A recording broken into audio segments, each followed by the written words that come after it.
नमस्कार मित्रांनो, आजचा व्हिडिओ तुमच्यासाठी खूप महत्त्वपूर्ण ठरणार आहे। जर तुम्ही अंकगणित आणि बुद्धिमत्तेची तयारी करू इच्छिता आणि तुम्हाला जर करायचे असेल टीईटी, पोलीस भरती, तलाठी, वनरक्षक, सरळ सेवा आणि एमपीएससी कोणत्याही पदाची जर तयारी करायची असेल तर हा व्हिडिओ तुमच्यासाठी खूप महत्त्वपूर्ण ठरणार आहे। हा व्हिडिओ तुम्हाला शेवटपर्यंत बघायचा आहे। बघा, आपण टॉप 500 प्रश्न याच्यामध्ये क्लिअर करणार आहोत। त्याचा आजचा पहिलाच भाग आहे। यामध्ये मिक्स आपण प्रश्न पाहणार आहोत। वारंवार प्रश्न विचारलेले असतील असेच प्रश्न आपण इथं पाहणार आहोत। सर्व स्पर्धा परीक्षांसाठी हा उपयुक्त असणार आहे। चला तर मग वेळ न वाया तर आपल्या सेशनला सुरुवात करूया। पहिलाच प्रश्न तुमच्या स्क्रीनवर आहे बघा, काय म्हटलेला आहे। 3, 7, 16, 35, 74 आणि रिकामी जागा। रिकामी जागेच्या जागी कोणती संख्या येईल? इथं आपल्याला ऑप्शन दिलेले आहे। जर या प्रश्नाचे उत्तर तुम्हाला देता येत असतील तर कमेंट बॉक्समध्ये तुम्ही या प्रश्नांची उत्तरे टाकायची आहे। आणि बघा, व्हिडिओ संपूर्ण बघण्यापूर्वी ही लिंक आपल्या मित्र परिवाराला शेअर करायची आहे। आपल्या ग्रुपमध्ये, आपल्या स्टाफच्या ग्रुपमध्ये शेअर करायची आहे। आणि बघा, नवीन आल्यास तुम्ही चॅनलला सबस्क्राईब करा जर तुम्हाला सर्व प्रदानकरिता तयारी करायची असेल। आता मी तुम्हाला प्रश्नांना सोडून दाखवतो। बघा, इथे जर असा विचार केला असता, आपण असं लक्षात येते की 3 गुणिला 2 करा। 3 दोन्ही 6, 6 प्लस 1 टोटल किती झाले? 7। ओके, आता परत 7 गुणिला 2 प्लस 2, 7 दोन्ही 14, 14 आणि 2 16। ओके, चला इथे 16 बसलं। त्याच्यानंतर 16 गुणिला 2 प्लस समोरची संख्या 3, बघा 16 दोन्ही 32, 32 आणि 3 35। ओके, त्याच्यानंतर बघा 35 गुणिला 2 प्लस 4, 35 दोन्ही 70 आणि 4 74। त्यानंतर जर आपण समोरचा विचार करतो म्हटलं 74 गुणिला 2 प्लस 5 करा। 74 दोन्ही होते 148, 148 आणि 5 153, असे 153 आपल्या प्रश्नाचं उत्तर असेल। ऑप्शन क्रमांक बी हे आपल्या प्रश्नाचं उत्तर आहे। हा प्रश्न आपण असा सोडवलेला आहे। समोरचे प्रश्न तुम्हाला येतात का चेक करा। हाही बुद्धिमत्तेचा प्रश्न आहे।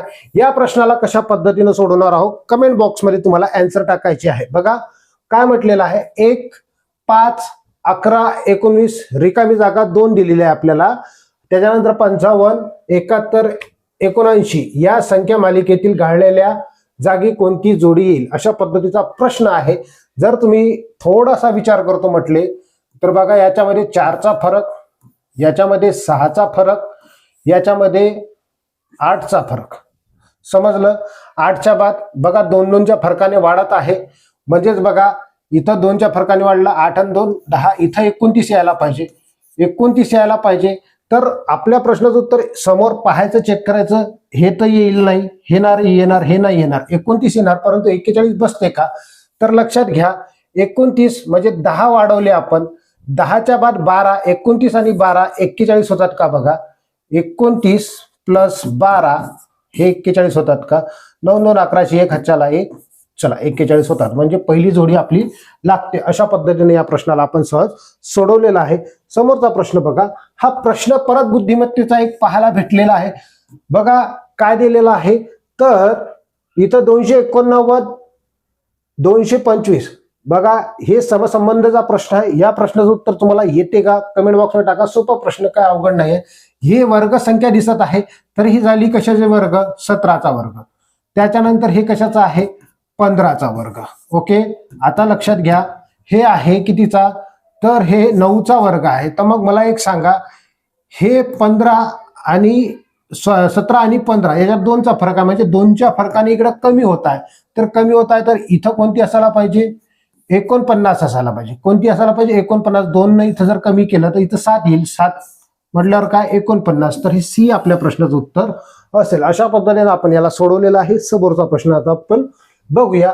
बघा, हा प्रश्न गणिताचा आहे आणि टक्केवारीचा प्रश्न आहे। तर या प्रश्नाला तुम्हाला सोडवायचा आहे। कोण सोडू शकते? आणि कमेंट बॉक्समध्ये आन्सर टाकायचा आहे। एका आयताची लांबी 40% कमी केली व रुंदी 20% वाढवली तर क्षेत्रफळ किती टक्क्याने कमी होईल? या प्रश्नाला कसं सोडवायचं आहे? बघा, 40%, 100 वर किती? 40% ने कमी केली आपण। ओके, आता 40% कमी केली तर आपण इथं डायरेक्टली किती घेऊ शकतो, समजा डायरेक्टली 40%, 100 वर 40 कमी झाली समजा, तर इथं घ्या डायरेक्टली 60. ओके, 100 वर 60 या पद्धतीने सोडवू आपण. त्याच्यानंतर बघा 20% वाढवली तर इथं घ्या 120 100 वर. ओके, छेदात आपल्याला 100 ठेवायचे आहे कायम. कसं कट करणार, हे 0 कट, हे 0 कट, हे 0 कट, हे 0 कट. आता लक्षात घ्या 12 सखम 72, त्याच्यानंतर छेदात 100 ठेवायचे होते आपल्याला. आता 100 पेक्षा किती कमी आहे, तर 100 आणि 72चा फरक काढला तर 28%, तर 28% कमी. ओके, 28% कमी असणार. ऑप्शन क्रमांक सी हे आपल्या प्रश्नाचं उत्तर आहे. समजलं असेल. समोरचा प्रश्नाकडे आता आपण जाऊया. हा प्रश्न बघा, हा प्रश्न खूप किचकट वाटते विद्यार्थ्यांना सोडवण्यासाठी, पण तुम्हाला येत असेल तर कमेंट बॉक्समध्ये तुम्ही आन्सर टाकू शकता. बघा काय म्हटलेलं आहे, एक वस्तू 75 रुपया विकल्याने त्या वस्तूच्या खरेदी इतके टक्के नफा झाला तर त्या वस्तूची खरेदी किंमत किती. खरेदी किंमत तुम्हाला काढायची आहे. कशा पद्धतीने काढणार आहात तुम्ही कमेंट बॉक्समध्ये टाकायचा. बघा याला आपल्याला ऑप्शन नुसार सोडून पाहावं लागते. पहिलं ऑप्शन जर चेक करतो म्हटलं, बघा 60 चे 60% काढा बरं, 6 6 36 होतात. 36 मध्ये जर हे 60 टाकले तर उत्तर किती येते, 75 येते का, 75 येत नाही. हे येतात किती, 96. मग हे आपला पहिला पर्याय नाही लागणार. मग दुसरा पर्याय चेक करा. हा पहिला पर्याय आपण चेक केला, दुसरा पर्याय चेक करायचं. बघा त्या पर्यायामध्येच ते पर्याय टाकायचा आहे. म्हणजे बघा 60 चे 60% काढायचे आणि ते 60 त्याच्यामध्ये प्लस करायचे. त्याच पद्धतीने बघा 50 चे म्हटल्यावर गुणाकार 50% म्हटल्यावर छेदात 100. बघा 0 कट 0 कट 0 कट 0 कट, 5 5 25 होतात. 25 मध्ये तेच पर्याय टाका म्हणजेच 50, तर हे 75 येतात का, यस 75 येतात. तर हे आपण या पद्धतीने सोडू शकतो. तर आपला ऑप्शन कोणता लागला, ऑप्शन क्रमांक 2 लागलेला आहे. समजलं काय केलेलं आहे. अशा पद्धतीने आपल्याला हे सिंपल भाषेत सोडवायचं आहे. म्हणून म्हटलेलं आहे चॅनलला सबस्क्राईब करा. आणि तत्पूर्वी आणखी बी समोर उदाहरणं आहेत. तर ही ॲम्बिशन अकॅडमीची एक पोलीस भरती आणि वनरक्षक भरतीची स्पेशल बॅच सुरू झालेली आहे. ऑफलाईन बॅच असेल, ऑनलाईन सुद्धा बॅचेस आपल्याजवळ अवेलेबल आहे, सुरू झालेले आहेत. बघा ऑफलाईन बॅच कुठूनही तुम्ही जर करत असाल, महाराष्ट्रातून ज्याची इच्छा आहे पुसदला येऊन शिकण्याची, तर त्यांनी लेखी प्लस फिजिकलची बॅच जॉईन करू शकता. बॅच सुरू झालेली आहे आजपासूनच, म्हणजे 27 जुलै 2026 पासून. वेळ सकाळी 8:30 वाजता आहे. आणि विशेष म्हणजे बॅचची फी सर्वात कमी आहे महाराष्ट्रात, 4,999 रुपये एवढीच फी आहे. आणि 1 वर्ष सुद्धा व्हॅलिडिटी भेटत आहे. ही ऑफर फक्त तुम्हाला 1 ऑगस्ट पर्यंत मिळणार आहे. 1 ऑगस्ट झाल्याच्या बाद या बॅचची फी होईल 10,000 रुपये. मग ही बॅच निवासी व अनिवासी दोन्ही पद्धतीची आहे. शिक्षक वृंद आहेत बरेचसे. हा आमचा पत्ता आहे, बिडवई नगर, इठावावाड, पुसद. येण्यापूर्वी तुम्हाला या नंबरवर संपर्क साधायचा आहे, 90 11 37 38 82, किंवा या खालचे नंबर दिसत आहे यापैकी कोणत्याही एका नंबरवर तुम्ही कॉन्टॅक्ट केला तरी 100% माझ्याशी कॉन्टॅक्ट होऊ शकते. टेन्शन नका घेऊ. त्याच्यानंतर बघा फी नंतर वाढणार आहे, म्हणून त्वरित निश्चित प्रवेश करायचा. पटकन प्रवेश तुम्ही निश्चित करू शकता. तुमचे मित्र परिवार असतील त्यांना सांगून द्या. चला घ्या समोरचा प्रश्न 6व्या क्रमांकाचा. काय म्हटलेला आहे बघा, हाही बुद्धिमत्तेचा प्रश्न आहे. व्यासपीठावर एकूण 8 पाहुणे होते, त्यापैकी प्रत्येकाने एकदा हस्तांदोलन केले तर एकूण किती वेळेस हस्तांदोलन होईल. हस्तांदोलन होत असताना बघा ही 8 आहे, गुणीला त्याच्यापेक्षा 1 ने कमी 7 संख्या घ्यायची आणि याला 2 ने नेहमी भागायचा. बघा हस्तांदोलनाच्या प्रश्नात याच्यापेक्षा कमी संख्या घ्यायची आहे 1 ने आणि भागायचा आहे. 2 × 2 2 चौक 8 7 चौक 28 वेळा हस्तांदोलन होतील. अशा पद्धतीने या प्रश्नाला सहज सोडवू शकतो. ऑप्शन क्रमांक पहिलं आपल्या प्रश्नाचं उत्तर असेल. बघा सिंपल भाषेत, सोप्या भाषेत आपल्याला शिकायचं आहे. हा व्हिडिओ तुम्ही जास्तीत जास्त विद्यार्थ्यांपर्यंत शेअर करायचा आहे. प्रश्न क्रमांक आता 7वा पाहणार आहोत आपण. 137.234 या संख्येतील 3 या अंकाची दर्शनी किंमत आणि स्थानिक किंमत यातील फरक किती. आता फरक काढायचा आहे. तर बघा दर्शनी किंमत म्हटल्यावर याची येईल 30. ओके, याची दर्शनी किंमत किती, समजा 30 पकडा. आणि याची स्थानिक किंमत आपल्याला काढायची आहे समजा 3 ची, तर याला आपण 0.3 समजू. आता बघा याची वजाबाकी करायची आहे आपल्याला. तर कशा पद्धतीने करणार, तर 30 मायनस 0.3 करा, 0.3. तर इथं पॉईंट आहे तर पॉईंटच्या खाली पॉईंट घ्यायचा आपल्याला. इथं काय वाढवायचं आहे, 1 0 वाढवायचा आहे. लक्षात घ्या शून्यातून 3 जात नाही, 10तून 3 गेले, 7 राहिले, हातच्या वापस पॉईंटला पॉईंट द्या. त्याच्यानंतर 30 मधून 1 गेला, 29 राहिले, 29.7 आपल्या प्रश्नाचं उत्तर असेल. किंवा मग 70 जरी दिला असेल तरी काही टेन्शन नका घेऊ, ऑप्शन क्रमांक डी हे आपल्या प्रश्नाचं उत्तर आहे. अशा पद्धतीने या प्रश्नाला सोडवलेला आहे. समोरचा प्रश्न बघा, प्रश्न क्रमांक हा पण तुम्हाला गणिताचा प्रश्न आहे. 2.7 डेकामीटरचे 45 डेसिमीटरशी गुणोत्तर किती? डेकामीटर आणि डेसिमीटरचा फरक कितीचा राहतो? तर 100चा राहतो. तर लक्षात घ्या, हे डेकामीटर आहे, 2.7 डेकामीटर आहे आणि 45 काय आहे? डेसिमीटर आहे. तर याला आपण गुणीला 100 करून टाका, म्हणजे डेसिमीटर मध्ये आपण याला काय करणार तर कन्वर्ट करणार आहोत. तर लक्षात घ्या, इथे किती येते? 2700 येते. 2700 येते, पॉईंट नंतर एक अंक असल्यामुळे इथे एक शून्य द्या, म्हणजे 270 आणि हे 45, याला आपण काय करणार? कन्वर्ट करणार. तर लक्षात घ्या, इथं भाग द्यायचा आहे आपल्याला. भाग कितीनं जातो मित्रांनो? तर इथं भाग जातो 9नं. 9 त्रिक 27, हा शून्य कट करा, इथं लिहा. त्याच्यानंतर 9 5 45, 5 1 5, 5 6 30, अशा पद्धतीनं 6 1 आपल्या प्रश्नाचं उत्तर असेल. ऑप्शन क्रमांक सी हे आपल्या प्रश्नाचं उत्तर आहे. 9वा प्रश्न आपण बघूया. बघा, जर शिक्षक दिन मंगळवारी आला तर असेल तर त्याच वर्षी गांधी जयंती कोणत्या वारी येईल? बघा, शिक्षक दिन कोणत्या वारी राहतो? 5 सप्टेंबरला राहतो, सप्टेंबर, आणि हा आला मंगळवारी. ओके, तर आपल्याला 2 ऑक्टोबर कोणत्या वारी येईल? 2 ऑक्टोबर कोणत्या वारी येईल? अशा पद्धतीचा आहे. तर हे बघा, सप्टेंबरचे एकूण दिवस किती राहतात? तर 30 दिवस राहतात. त्यापैकी 5 दिवस झालेले आहेत, म्हणजे आपण किती दिवस घेणार? 25 दिवस. आणि 2 ऑक्टोबर म्हणजे हे 2 दिवस ऑक्टोबरचे, हे टोटल झाले 27. 27 ला भागा किती? 7 ने नेहमी भागायचा आहे. 7 1 7, 7 त्रिक 21, उरले किती? बाकी उरले 6.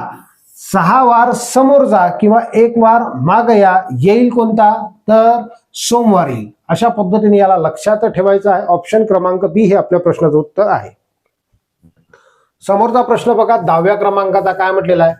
5 रुपये, 10 रुपये व 20 रुपयांच्या समान नोटा घेतल्यास 10 50 म्हणजे 1050 प्रत्येक प्रकारच्या रुपयात प्रत्येक प्रकारच्या नोटा किती? अशा पद्धतीचा प्रश्न आहे.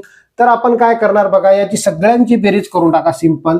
तर 5 आणि 10 15 आणि 20, 15 आणि 20 35 होतात. तर हे होतात 1050, याला भागायचं 35 ने. 35 1 35, 35 त्रिक 105, हा शून्य कट करा, इथं लिहा. प्रत्येक प्रकारच्या किती नोटा असतील? तर 30 नोटा असतील. ऑप्शन क्रमांक बी हे आपल्या प्रश्नाचं उत्तर आहे. समोरचा प्रश्न आता बघूया. हा प्रश्न बघा, लसावी व मसावीवरचा आहे. दोन संख्या 6x व 8x आहे, त्यांचा मसावी 14 आहे आणि लसावी 168 आहे. तर त्या संख्या कोणत्या? तर बघा, या प्रश्नाला कसं सोडवणार आहोत? 6 गुणीला 8 करा, ओके, बरोबर 14 गुणीला 168. तर बघा, हे जे आहे गुणीला x केलं तरी चालते. तर इथं लक्षात घ्या, x वर्ग येते. x वर्ग बरोबर 14 गुणीला 168. हे 6 गुणीला 8 डायरेक्ट छेदात मांडायचे. 6 गुणीला 8 भाग, म्हणजे आता तुम्ही गुणून मांडलं तरी चालते किंवा डायरेक्ट असं मांडलं तरी चालते. भाग द्या. 8 1 8, 8 2 16. लक्षात घ्या, 8 1 8, परत 3 न भाग जाते. 2 त्रिक 6, 3 7 21, 2 त्रिक 6, इथं 2 न भागा, इथं 2 येईल. 2 1 2, 2 7 14, 7 7 49 येते. म्हणजे x वर्ग बरोबर 49. तर x बरोबर किती येईल? 7 येईल. तर ही किंमत किती असेल? 7. तर ऑप्शन क्रमांक सी हे आपल्या प्रश्नाचं उत्तर आहे. अशा पद्धतीने याला सोडवू शकतो. समोरचा प्रश्न घ्या. हा प्रश्न बघा काय म्हटलेला आहे, बुद्धिमत्तेचा प्रश्न आहे. 12 सेकंदात एक पोळी लाटून होते, तर अर्ध्या तासात किती पोळ्या लाटून होतील? अशा पद्धतीचा प्रश्न आहे. कसाही घाबरायचं नाही, कसाही प्रश्न असला तर बघा, अर्धा तास म्हणजे होते 30 मिनिट. 30 मिनिट होतात. 30 मिनिट होतात, तर याला कन्वर्ट करायचं आपल्याला 60 ने गुणून. 60 सेकंद होतात, म्हणून पहिले कन्वर्ट करून घ्या सरळ सिंपल भाषेत. तर हे होतात 1800, सायंत्रिक 18 वरचे 2 शून्य, हे 1800 सेकंद झाले. आता लक्षात घ्या, 12 सेकंदात एक पोळी, तर 1800 सेकंदात किती पोळ्या? तर सरळ सरळ सिंपल गोष्ट आहे, 1800 भागीला 12 करा, आपल्याला प्रश्नाचं उत्तर भेटल. बघा कशा पद्धतीनं भागायचं. तर 12 एक 12, 12 एक 12, उरले किती? 6. 12 पंच 60, हा शून्य कट करा, इथं लिहा, म्हणजेच 150 पोळ्या बनतील. अशा पद्धतीचा प्रश्न आहे. समजलं? समोरचा प्रश्न बघा. हा प्रश्न आता तुमच्या स्क्रीनवर आहे. 13व्या क्रमांकाचा. 500 रुपये किमतीच्या वस्तूची किंमत शेकडा 25% वाढवली किंवा 25ने वाढवली तर वस्तूची नवीन किंमत किती? आता टक्केवारी नाही आहे याच्यात, परंतु आपल्याला किंमत काढायची आहे. तर सिंपल गोष्ट लक्षात घ्या. काय करायचं आहे, तर हे 500 आहे. 500 गुणीला नफा किती झाला? 100 वर 125 झाला. ओके, याला भागीला नेहमी काय करायचं आपल्याला? 100. हे 25% नफा झाला म्हणून 100 वर 25 घ्यायचे आहे. 125 घेऊन टाका. आता भाग देऊन टाका. 2 शून्य कट, 2 शून्य कट. 5 गुणीला 125 तर हे होतात 625. ओके, अशा पद्धतीने या प्रश्नाला सहज सोडू शकतो. ऑप्शन क्रमांक बी हे आपल्या प्रश्नाचं उत्तर आहे. समोरचा प्रश्न बघा. हा प्रश्न आता आपल्याला सोडवायचा आहे. घ्या, काय म्हटलेलं आहे? पहिल्या 5 मूळ संख्यांची सरासरी किती? यासाठी आपल्याला मूळ संख्या ही माहित असणं आवश्यक आहे. कशा पद्धतीने सोडवणार बघा. मूळ संख्या, तर आपण काय करणार आहोत मित्रांनो, मूळ संख्या सोडवत असताना पहिली मूळ संख्या माहित पाहिजे. पहिली मूळ संख्या आहे 2 प्लस 3 प्लस 5 प्लस 7, ओके, आणि प्लस 11. हे टोटल 5 संख्या आहे. याला भागीला 5. एकूण संख्यांची बेरीज भागीला एकूण संख्या म्हणजे काय भेटते आपल्याला? सरासरी. तर बघा लक्षात घ्या, 5 हे झाले 5, 5 5 10, 7 17 11, 17 11 झाले 28. 28 भागीला 5 करा. 5 5 25, उरले 3. पॉइंट द्या, 0 वाढवा, 5 6 30, म्हणजे 5.6 ही काय असेल? सरासरी असेल. अशा पद्धतीचा प्रश्न आपल्याला विचारलेला होता. हा पण प्रश्न सहज सोडवलेला आहे. मग हा प्रश्न आपण आता पाहणार आहोत. समोरचा संपूर्ण व्हिडिओ तुम्हाला बघायचा आहे. बघा, इथं हा प्रश्न लोड नाही झालेला आहे, तर काय हरकत नाही. हा व्हिडिओ तुम्हाला कसा वाटला कमेंट बॉक्समध्ये टाका. तुम्हाला कोणत्या टॉपिकवर अवघड जात असेल तोही टॉपिक सांगा. आणि डेली आपले लाईव्ह लेक्चर्स राहतात दुसऱ्या चॅनलवर, तर त्या चॅनलची लिंक जी आहे मी कमेंट बॉक्समध्ये देणार किंवा मग या डिस्क्रिप्शन बॉक्समध्ये देणार. तुम्ही त्या चॅनलला जॉईन होऊन जा. भेटूया आपण समोरच्या व्हिडिओमध्ये. हा व्हिडिओ तुम्हाला आवडल्यास चॅनलला सबस्क्राईब करून घ्या. धन्यवाद.